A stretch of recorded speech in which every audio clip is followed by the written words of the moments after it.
Welcome to the Asia Trail Girls podcast, a platform where we talk about all things trail running in and around Asia. I'm Henny Gorton, your host. Today is our sixth episode. I can't really believe it's our sixth. It's gone so quickly. And for our last episode, we had the great, amazing Lucy Bartholomew, who was such an inspiration. If you haven't gone to listen to that episode, I would really recommend you doing so. Today, I have another exciting guest, which is Hong Kong's trail girl, Charlotte Taquet. Charlotte is originally from France and has been living and working in Hong Kong for 7 years now. She only found trail running about 5 years ago, but boy, has she progressed so quickly and just rocketed into the trail running scene. We had a really lovely natural chit chat all about her running journey, her nutrition, as she's plant-based and famously known for her incredible smoothie bowls. If you don't have her on Instagram, you should really go and follow her, as I promise you, you have not seen a smoothie bowl like hers before. It could really turn anyone vegan. Charlotte went from a non-runner and a smoker to a very fit and healthy ultra runner very quickly, and she's now sponsored by Salomon too. What's lovely about this episode is Charlotte isn't elite, she has a full-time job and has managed to do incredible things in running, and so this episode really is for everyone and anyone can relate to her. And she will really encourage you to get out running, even if you think you're not good enough or have obstacles. As like Charlotte says, anyone can be where she is today. You just have to work at it. We also talk about her strength training, greatest achievements, her future plans, training, and her love for Brussels sprouts. I, for one, am really sure we're going to be seeing Charlotte's name a lot when races get back going, which will hopefully be soon. Don't forget, we are brought to you today by T8, Asia's favorite trail running brand, with performance gear that is built ultralight for Asia's hot and humid conditions. Go to their website, t8.run, and save 10% with our special code ATG10, just for Asia Trail Girls listeners. That was t8.run. And the code is ATG10. I really hope you enjoy this episode with Charlotte. Welcome, Charlotte. Thank you so much for coming on the Asia Trail Girls podcast today. First of all, can you just introduce yourself to us a bit, please? So thank you very much for having me today. My name is Charlotte Taquet. I'm French, as you will hear during this podcast. I'm a full-time legal counsel. I'm living right now in Hong Kong. It's been more than 7 years now. And still enjoying the living here in Hong Kong. Nice, that's great. So actually, I first came across you at the beginning of this year when you did the Tahora Marathon in Bandung in West Java. For those that don't know, it's an Asia Trail Master race. It's in the mountains of Bandung. And it's one of my favorite races because it starts the year. It's always the first race in the Asian Trail Master series. And I was meant to do it. And I get quite competitive. So I was researching all my competitors and I saw you and I saw your resume and I was like, oh, okay, she's going to be one to watch out for. And I was definitely right because you smashed the course completely and got number one. I actually couldn't go in the end. I had work, but that was your last race, and it was kind of before everything shut down. How have you managed this year, and with races being cancelled, lockdowns, and have you managed to stay motivated through this all? Yeah, I won't lie. It has been a tough year for everyone. My initial plan at the beginning of the year was really to focus more on Asia and kind of do the travel plus running bit and see other races around Asia. Because I've been running in Hong Kong for, I would say, the past 5 years, and you get used to the race, you get used to also the person that you met, etc.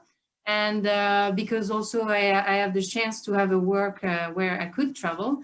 I was thinking it would a good combination of going abroad to travel, meet different people, and also discover like a nice route in Asia. And I think all the races part of Asia Trail Master are quite good. So yeah, that was the initial plan, starting with this race, and I think I was really motivated. As you say, it's the first one, and you just you know want to give a go. But then with all this event that happened, I had to think about what we had to do, and the most point was like the main difficulty was that it was hard to predict what to do. We tried to postpone things. So at the beginning, I was still motivated, but then when you see that you won't be able to race for a long time, then for sure it was hard. I would say in April I was still very motivated, so I keep like on putting some mileage. I did like 600k during 1 month. I was just like I wanted to go outside, run as much as possible. And then I thought it was good to do a break after that. I just now focus on more on working more on my weaknesses. So I'm starting to do speed work. I'm trying doing a track session, for example. I also try to focus more on different aspects of running. So I've done breathing works also, and I've started mindful coaching. So just to think about what there is around running, and it helped me discover other activities and think around that. So it was still interesting, but we keep on being motivated, I would say. Nice. Well, it definitely sounds like you've been motivated, and I saw that you've been doing lots of like strength training, and you said the breathing sessions and everything. And I'm really keen to get into your running story, as your progression's been very quick, and you've only been racing for 5 years, would you say? How long have you been racing for? I've started, I would say, 1 year after I arrived in Hong Kong. So yeah, it's really I've done it in Hong Kong. My friend were into running, trail running, so they just took me with them for a hike, and then for one run, and then like people they are doing this really like casually here. They are just join one race, etc. And then the first one I tried to push myself, and then I enjoyed pushing myself a bit during the race. So I joined more races, and then you get caught up this situation. And I think I would say the atmosphere around here in Hong Kong is pretty special, because back before COVID, everyone were joining races like every weekend, maybe even like one on Saturday, one on Sunday, and like it's really normal to join races and challenge yourself and compete, etc. Yeah. And how did you go from this? Because it sounds like that you started just because your friends started doing it. How did you go from this to getting into the longer distances, trail races, and running being kind of a focal point in your life? How did it go there? I think my friend were like advanced runner, so they were preparing their first 100k, and for me, I was just watching them saying like, "Oh, you're insane! 100k is like it will be hard for your body. How can you do this?" And then the more you go with them on training, the more you see this happening, and you're like, I did my first 100k. I was not prepared at all. It was like, a total mess. I was walking from the start to almost to the finish. But for me, it was more like a goal to say, I will do 100K. And then after this, I was just thinking like that I could do better. Instead of walking, but more like this is feasible, and I really want to train properly for that. So that's why I joined my group at Join Dynamic.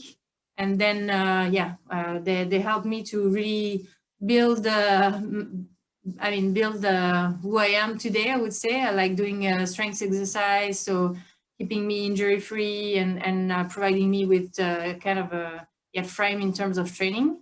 And so it's more like people that you met, and then the group that I've joined as well.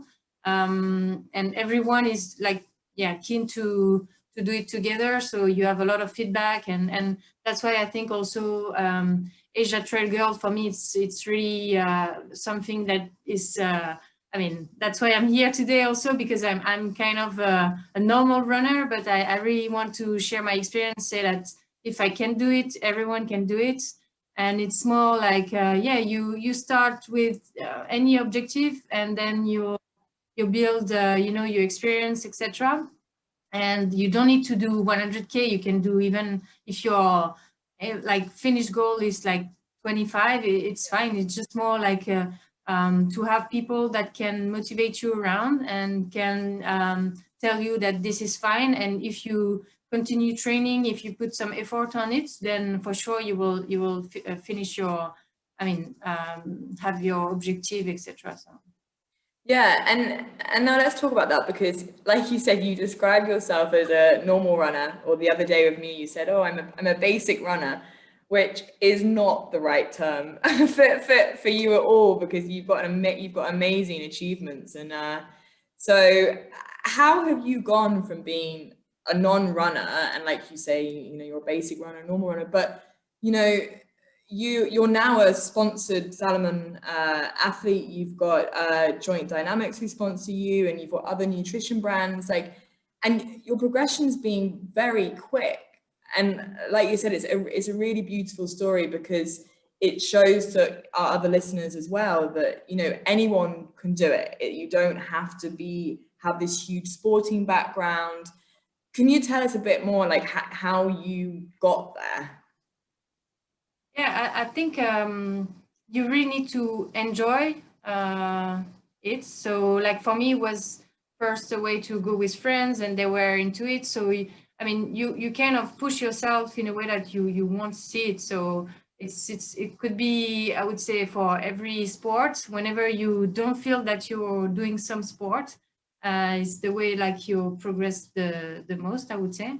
So yeah, I was running more and more, and then you just meet another, I would say, network, like my trail running network, and then they say, oh, mileage is important, so then you start on running more.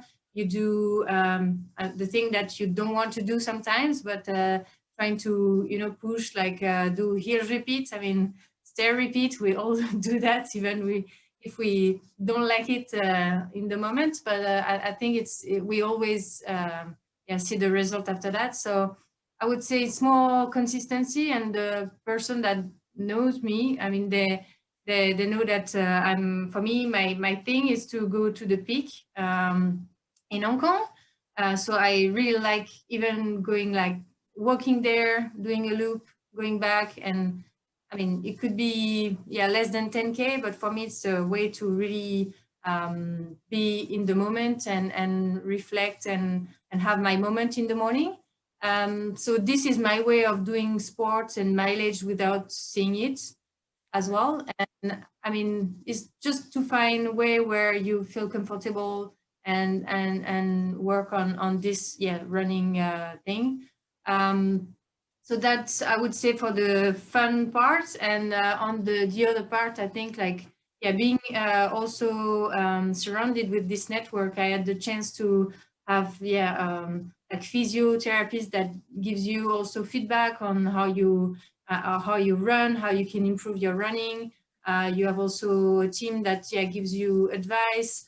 And I think the Asia Trail Girl community is the way to give an advice to people that are in my situation, like that, are starting, and you want them to improve quickly. So I think it's a whole all element that together that made me really pushing forward. And if you really enjoy it, you have like a group of friends where you can go during the weekend doing long runs, then for sure it's really a nice way to do it.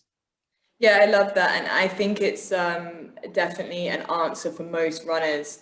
That it's about the community. It's the reason I run, because I met so many amazing people, and like you say, running in groups, and you get to do all these different things like hill repeats, um, and like you said, the community of Asia Trail Girls. It's been great to inspire other people and get these messages out there. And for you, it sounds like Hong Kong is very developed in that sense, that you've got lots of, I mean, there are lots of training groups, there are lots of different running groups. You've got, you said, physiotherapists, and this is one of my main aims of the podcast, because there are other Asian countries that they're not that developed, and we don't have much of a running community or physiotherapists and stuff. Can you tell us a bit more about the running community in Hong Kong? Because I've never been there, but I feel like I have, because I speak to so many people there,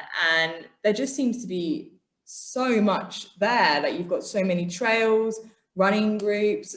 Tell us a bit about that, and also how it's helped you. I think, yeah, as you say, it's really diverse. So you can find a group that fits with your schedule. I mean, one thing to really notice here is that we are not professional runner, like Yeah. nobody. And even like the really, really talented, one are not professional here. So yeah, we learn from each other. We try to inspire other also to join group, etc. So and what I've seen also in Hong Kong is like the top runner, they are really happy to go with beginner runner sometimes to do some runs. So there is not much like competition in this sense. And I would say the fact that we had so many races in the past helped also to gather like every weekend, because you can see the same face, and then you're like, oh, I mean, this is almost my level, so I can maybe discuss with this person and then go for training with her or thing like this. And definitely that's what I like, because for Asia Trail Girls, we organized some of the events here. And I was really happy to be part of the last one, because I met and met again, because I mean, sometimes you know someone from races or thing, but you never really speak to this person. And to have this ability and this opportunity to really meet people, just have a casual chat and say like, oh, let's go for a run next, then I mean, it's really great, because then you will see other thing, you will exchange also other opinion, how they train together, how maybe they have a coach, maybe they don't have, maybe they have different techniques, maybe they do more yoga, and you just learn from there. Yeah, I think in Asia we're I mean, here it's more like the trail running community is really great, because we have so many routes. Like you can go everywhere. It's hilly, could be only stairs, it could be road. I mean, it's very diverse, I would say, in terms of landscape and what do you want to do. Um, and and and yeah, people are going outside all the time. There is really a good dynamic, I would say. And the fact that also it's not too big, and we are now stuck together. I Yeah. would say. And for sure, I mean, you meet people that you haven't met before, and there is this thing where you just join one group, and then the other group is doing this, and then I mean, everyone know each other at the end, and you have your preference in terms of running, but there always someone available, even at. I mean, for me, I after my quarantine, I asked my friend like at 3 a.m., do you want to take the ferry and go to Lantau? And I mean, they were like, okay, why not? So it's just also like people love to do crazy stuff. They love to challenge themselves, like we have so many groups where you have this kind of crazy challenges, like, oh, let's do a 100K, I don't know, in which area, and I mean, with different setting, but everyone is keen to jump on it, you do whatever, what you want to do, but there is no judgment. It's more like really helping each other. So it's really great.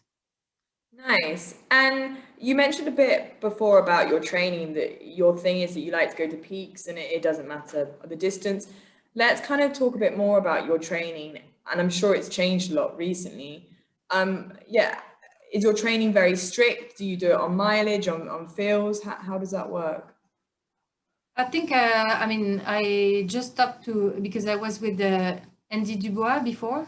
So kind of a more strict training. I would say strict because I had things to do and I really like to stick to it. But yeah, this day I was thinking more like, I mean, there's nothing really to prepare. So I definitely train differently from what I did previously. But so I will focus more on the listening to my body. Now I'm kind of trying to be consistent on speed work. So going to the track session would be maybe the only thing that I'm like, okay, I need to do it because I don't really like it, but I know that could be very beneficial.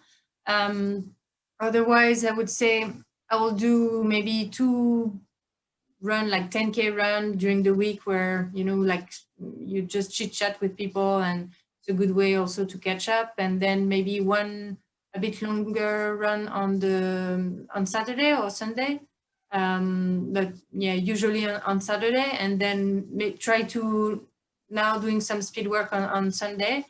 But there is no real plan. It's more like I think we are in the we don't really know what will happen still.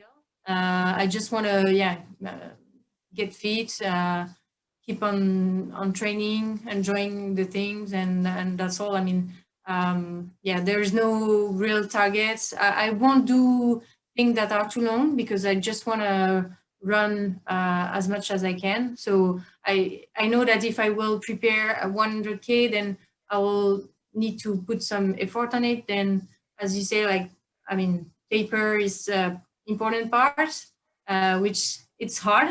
And then Yeah.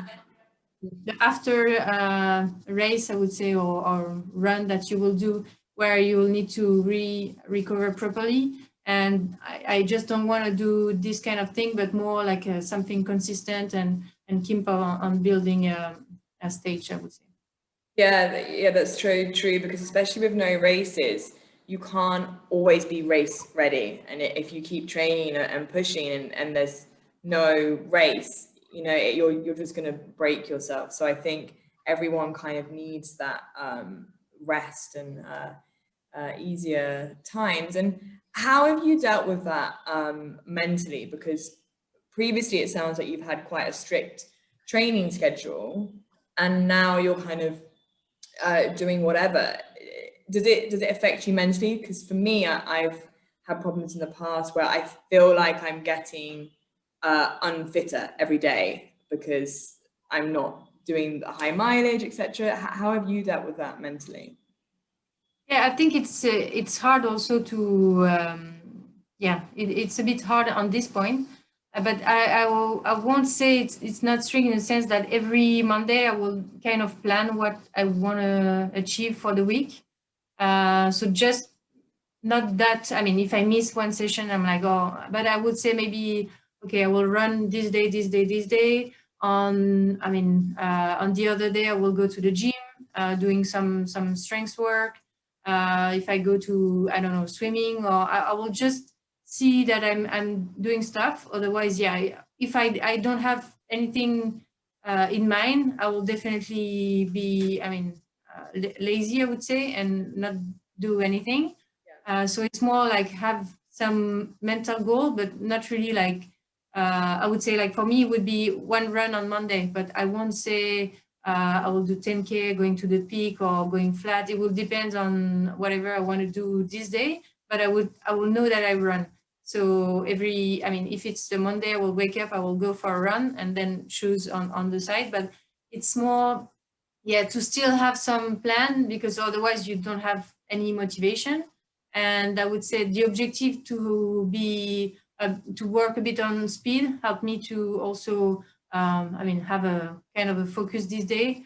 I don't want to break any record, or I don't have like a 5K or 10K trial, but it's more in my mind saying like, okay, I will just push on the flats, which I don't really like normally, but just because, I mean, I just want to improve here, but no real goal. I mean, no, nothing really pushing.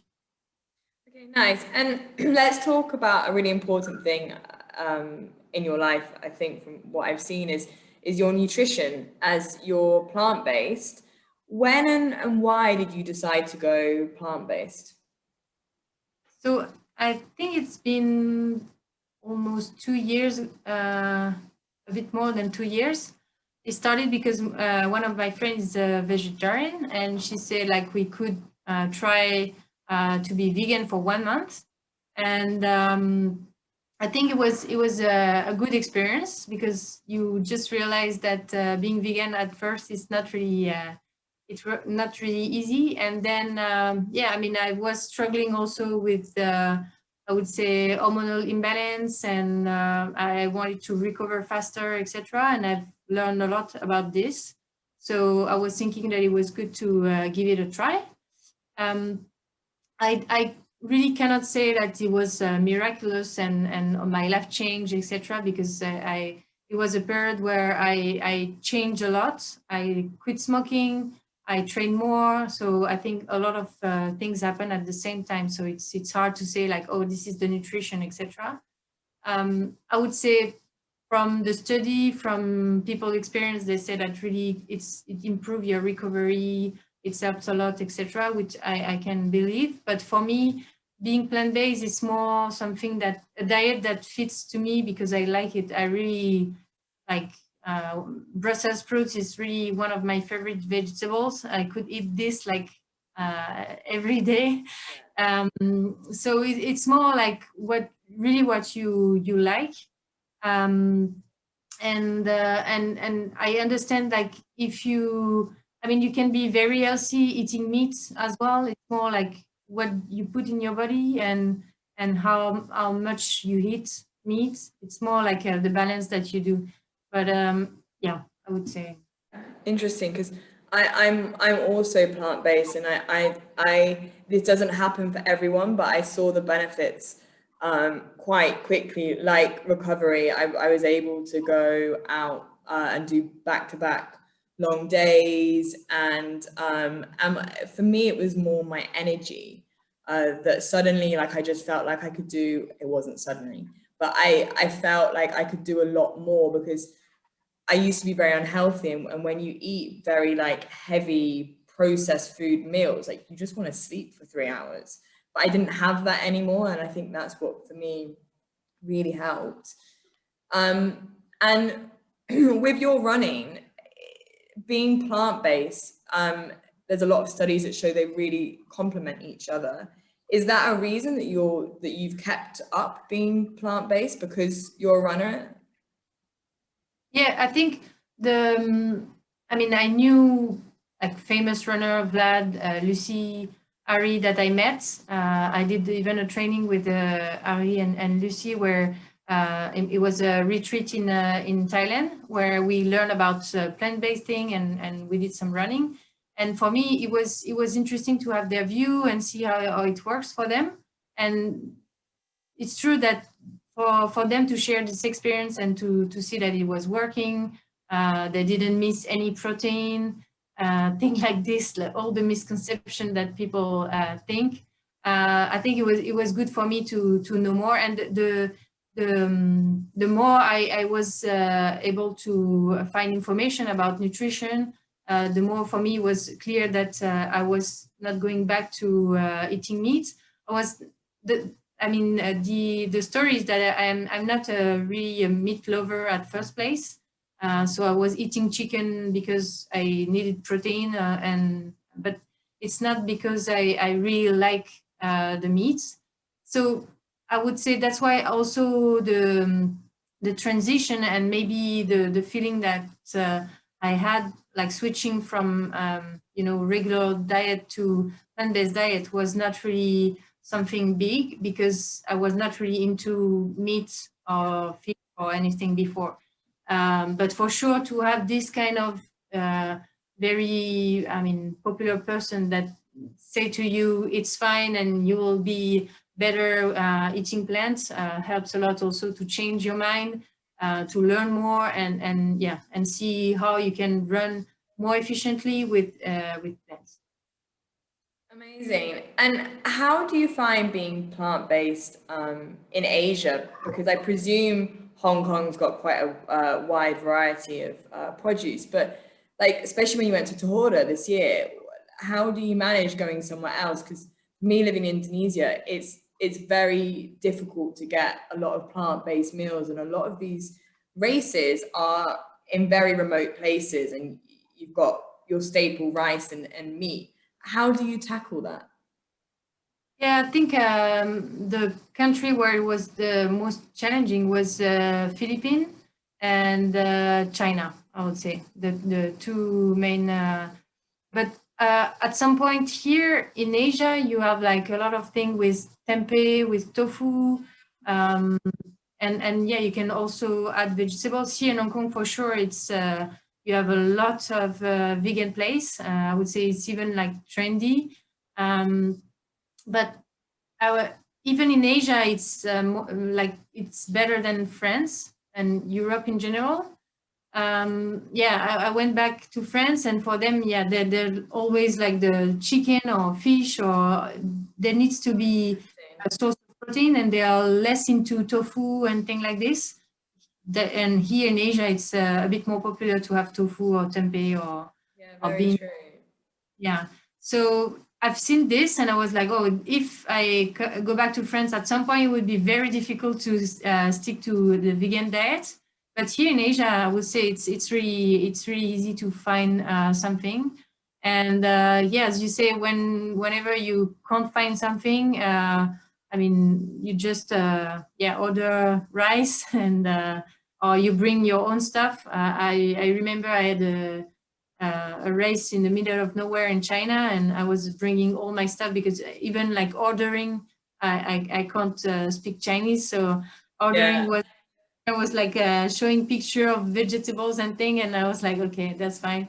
I'll bring stuff next time. So yeah, come prepare in case, but otherwise, Asia is not too bad, I would say. Yeah, I agree with you that always if you are plant-based, come prepared. I've driven to races before in remote places in Indonesia, and I've had like pots and pans on my bike and like cooking stuff because I don't want to get stuck, especially a day before a race without food. So it's Exactly. definitely good to be prepared. Um, and you're obviously really healthy nowadays, and it was interesting to me that you said that you used to be a smoker. What made you make this change in your life to being very healthy, running a lot from being a smoker? I think, yeah, in Hong Kong would be the atmosphere around and the people I met doing like the running, like intense running. Then you just yeah, see people that are like smoking less or thing like this. And then for smoking, it's quite funny because I did my first 100K, so walking, etc. But I finished it because I really had this goal. And my ex-boyfriend told me like, so you can do 100K but you don't have the mindset to quit smoking. And I was like, yeah, that's true.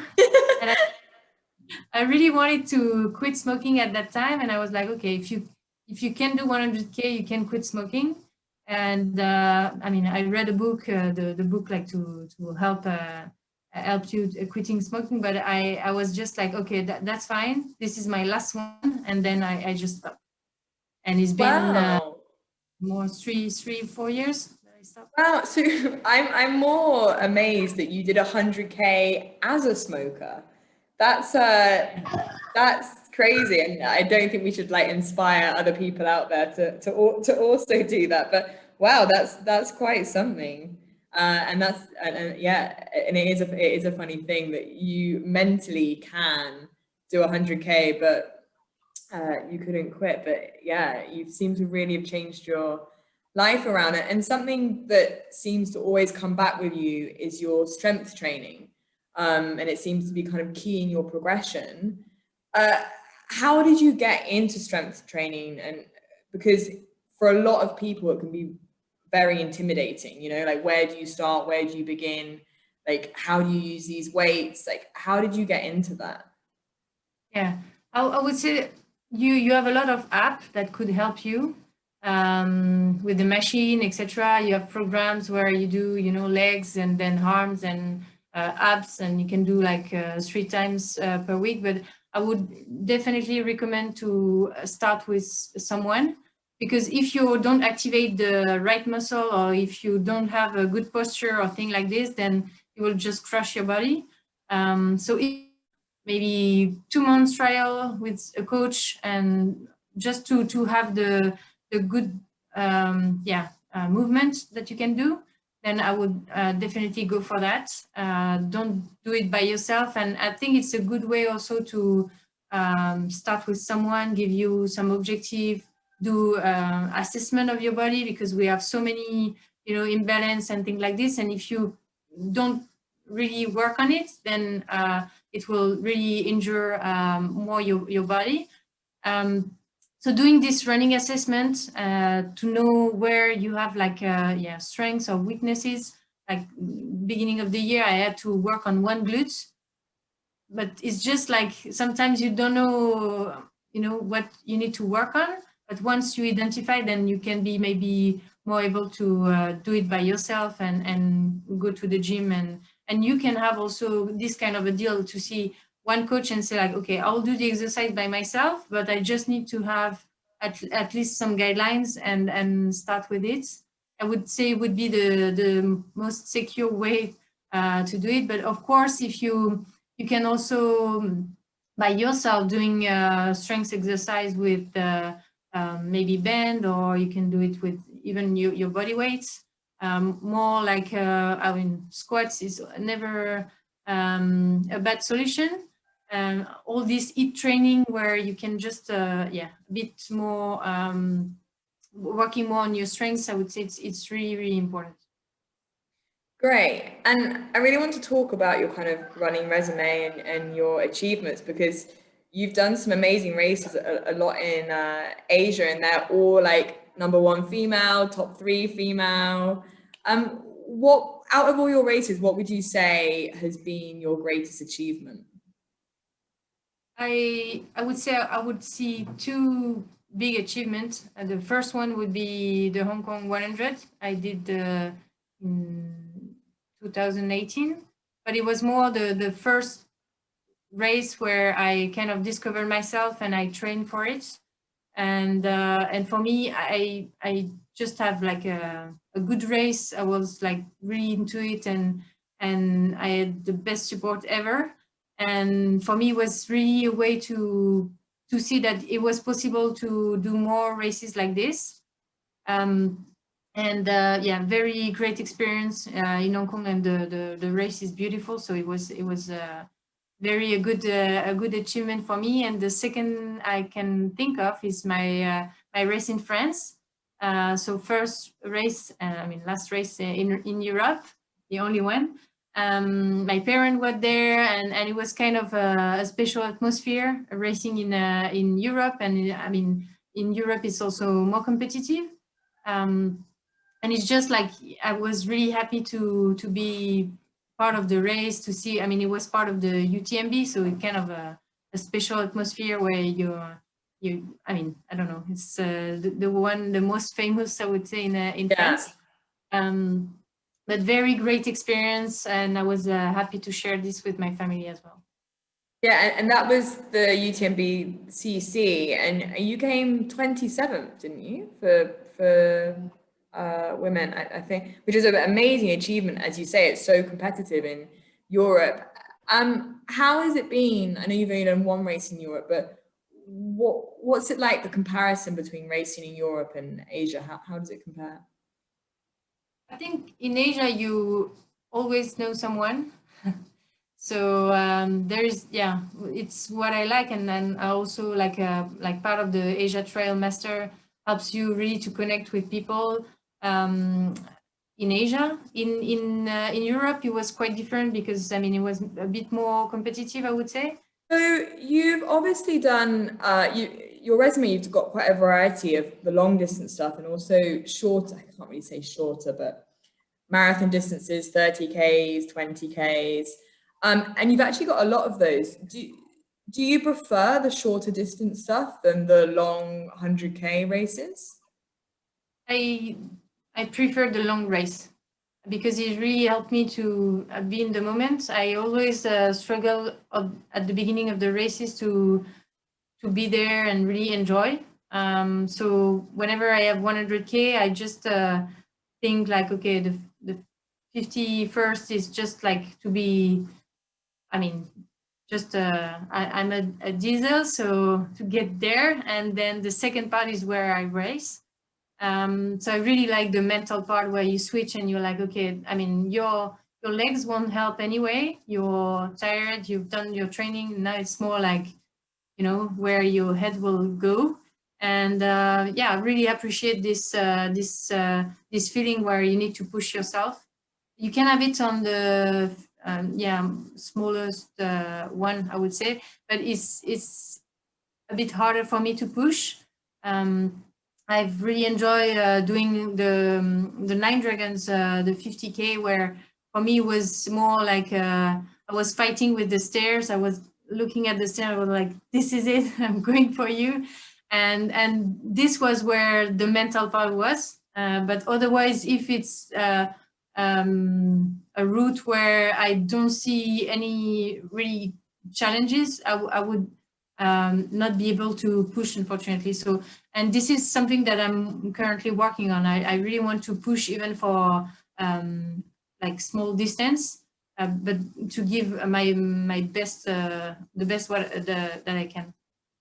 Okay, and how do you deal with those dark moments? Have you got any specific things you do or tips or advice? Because in those long ultra, in any race actually, you always have those really difficult dark moments. How do you get yourself through those? I think it's more about acknowledging that the moment is I mean, it could be painful for everyone. You just say like, okay, like this is a hard race. Everyone is tired. It's not like you're not like less than the other. Everyone can do it. So for me, it's more like this is challenging. So now, what do you do? And yeah, to don't put the blame on you and say like, oh, I'm tired. I have this. I have this. Normally, I don't think about my body at all. This is something I don't know whether it's like a meditation thing or whatever, but I try not to focus on any part of my body. Otherwise, you just make it worse. You're like, oh, I have my knee problem, and then I have here, and so I just don't focus on this. I'm focusing on okay in terms of what are the next step, and okay, next checkpoint is in I don't know like 10K. It will be good. I will have this. What I will do, and yeah, when you're doing like the long run, you also have sometimes where you mind switch and you don't think about anything. I also like to put some music, so you just rely on the music. You don't think, and you're like, okay, this is it. I'm kind of a bike, and I just function and I push through it. Okay, wow. And finally, with your win in Asia Trailmaster this year, there was a lot of talk about you being the next overall female runner and to see if you were going to compete throughout the series. Obviously, that didn't happen because of this year. What are your intentions with your future in running? Like, have you got intentions to do the Trailmaster series, or are you going to do some longer races? Yeah, what's on the horizon for you? Yeah, I think it was a bit funny because it was the first one, so he was like, "Okay, she's going for it," and then COVID. But I was not really, I mean, going for it in the sense that, I mean, for this kind of race, you need to travel a lot, and I was not sure whether even it would be possible this year with work, etc. But yeah, for sure, if we can travel, I will definitely do the same thing and try to travel as much as I can in this country to see other routes, etc. And I think the program, the future races will depend on what is currently available. And I would love to do maybe a longer run at some point. 100K or thing like this. I understand that some races are going on like more locally, so Yeah. good to have some arrangement at some point, or even go back to France and do some races. I still have the maxi races in France, so it was postponed. It was supposed to be in last July, postponed this year. So I hope maybe I think it would be in April or May. We can I can do this race. It's 80K in France, and that's something that would be good if things work. Yeah. And what I love about you is you're not elite, but for these races you train really hard. But you also have a full-time job. How do you manage the balance? I think it's and here in Hong Kong, everyone is working and running, so you have a lot of inspiration, like in terms of how they do this, and you have like people that they run like even for commute or thing like this. So I was doing some commute before, like trying to mimic some of my friend runner. Now I'm working a bit far away, but I would say, I do most of my run before work, so waking super early, and trying to go to the gym during lunch or after work. So it's more about finding the good slot and planning in advance. So as I say, like I just look at the my planning like work wise and see whenever I have like meeting that will finish late, then I will plan in the morning, or whenever I can, just to make sure that I know a bit where I can do, and I do this normally in the morning, because you never know, how at what time a meeting can finish and whether you will be stuck or anything. So I would say planning in advance and make sure you have your room for you. Yeah. And lastly, do you have any tips and advice for other female runners, especially the ones that are like, just starting out and getting going? I think it's don't be afraid. So start slow. Just put some objective, but like don't rush. For me, doing the 100K like unprepared was not really a good idea, and I may have been like really injured at that time. So I was pretty lucky. So just fix some objective that you can reach, going like step by step, and like really make sure that you have fun. You have some friends that you can go through, because in terms of motivation is key.